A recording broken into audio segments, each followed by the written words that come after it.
Novas revelações do Intercept confirmam. Lula é um preso político e seu julgamento foi uma completa farsa. STF marcou para o dia 25 de junho decisão que pode libertar Lula.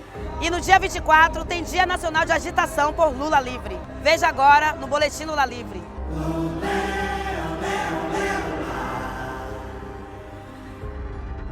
O conluio para condenar Lula fica cada vez mais evidente. Horas depois do primeiro depoimento de Lula, em 10 de maio de 2017, o então juiz Sérgio Moro procurou o Ministério Público para sugerir nota à imprensa que esclarecesse o que ele chamou de contradições do ex-presidente. É o que revelou o portal Intercept. A reportagem transcreve trecho do chat privado entre Sérgio Moro e o então procurador da República, Carlos Fernando dos Santos Lima. Moro diz: talvez vocês devessem amanhã editar uma nota esclarecendo as contradições do depoimento com o resto das provas ou com o depoimento anterior dele, porque a defesa já fez o showzinho dela. O procurador responde: podemos fazer, vou conversar com o pessoal.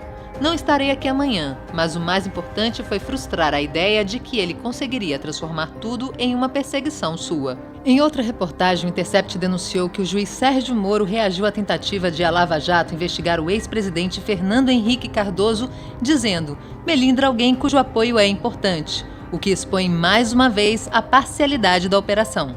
O repórter Leandro Demore, do Intercept, também revelou no programa de Reinaldo Azevedo, na Band News, diálogos do procurador Deltan Dallagnol com o ministro do STF, Luiz Fux. O ministro Fux disse quase espontaneamente que Teori Zavascki fez queda de braço com Moro e se queimou, e que o tom da resposta de Moro foi ótimo. Fux disse para contarmos com ele para o que precisarmos mais uma vez. Só faltou, como bom carioca, chamar-me para ir à casa dele. Risos. Excelente, in Fux we trust. Reescreveu Moro em inglês, o que pode ser traduzido como: no Fux a gente confia. Fux foi o ministro que proibiu Lula de dar entrevistas. Se não houver nenhuma manobra de última hora, dia 25 de junho, na próxima terça, o STF analisará o habeas corpus que pede a suspeição de Moro e a anulação da condenação do triplex. As revelações do Intercept comprovam o que a defesa de Lula sempre disse: houve conluio de Moro com os procuradores para condenar o ex-presidente. O site The Intercept trouxe-nos algo realmente muito grave. Por quê? Porque diz respeito com um dos atributos fundamentais da magistratura, que é a imparcialidade. Aconteceu, nesse noticiário, o envolvimento do hoje ministro da Justiça e então magistrado federal Sérgio Moro numa ação coordenada com procuradores da República. Foi até um descuido meu, apenas passei pelo aplicativo. Como falasse de descuido formal, se a interceptação acontece por dias, por vários meses, não existe descuido continuado. Não pode haver um diálogo, e ainda mais por meio de Telegram ou qualquer outro modo, entre o Estado juiz e o Estado acusador, representado pelo Ministério Público, em relação à troca de ideias, a conselhos, a determinações, etc, etc. Isso só pode ocorrer nos autos do processo. A suspeição de Moro já tinha sido mostrada pela defesa com outras provas. O ex-juiz autorizou a condução coercitiva de Lula para depor sem intimação, não impediu a interceptação dos telefones dos advogados do ex-presidente, permitiu a divulgação de grampo ilegal em conversas da ex-presidenta Dilma Rousseff com Lula e condenou o ex-presidente sem provas no caso do triplex. Em dezembro passado, a segunda turma do Supremo começou a analisar o pedido e as provas da suspeição de Moro. A ministra Carmen Lúcia e o ministro Edson Fachin votaram contra. O ministro Gilmar Mendes pediu vista, mas vai apresentar seu voto no próximo dia 25. Além dele, ainda faltam votar os ministros Ricardo Lewandowski e Celso de Mello.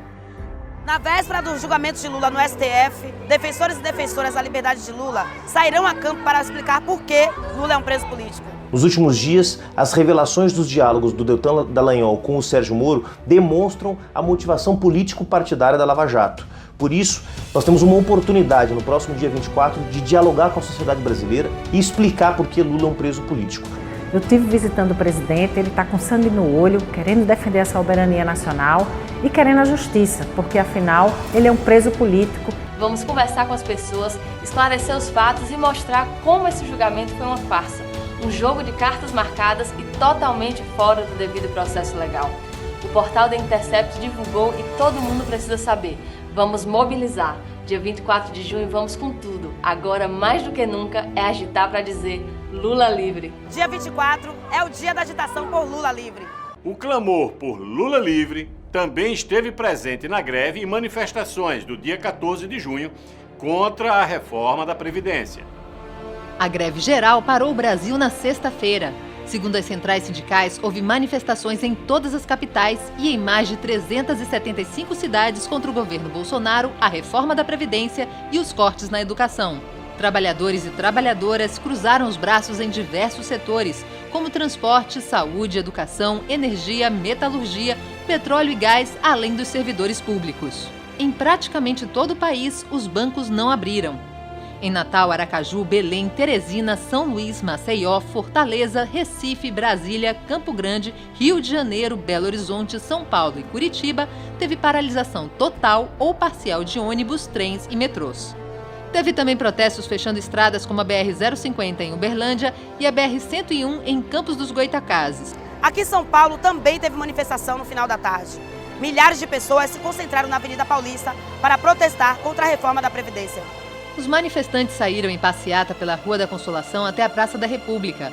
O dia também foi marcado por passeatas contra o governo em Curitiba, Porto Alegre, Florianópolis e em outras cidades. No Rio de Janeiro, a Candelária ficou lotada de manifestantes.